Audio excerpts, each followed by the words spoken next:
These trees carry time inside them, memories of volcanic earth and salt winds.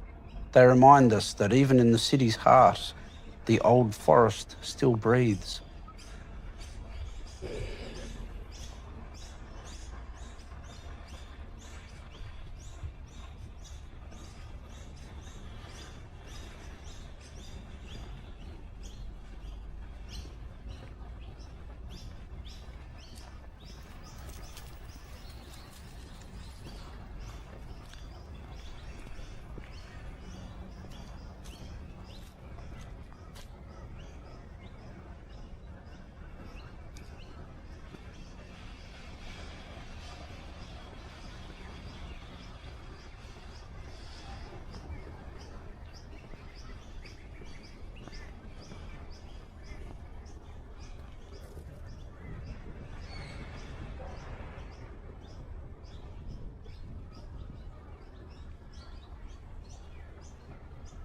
Before the path turns toward the pines, another tree waits quietly in the mid-morning light.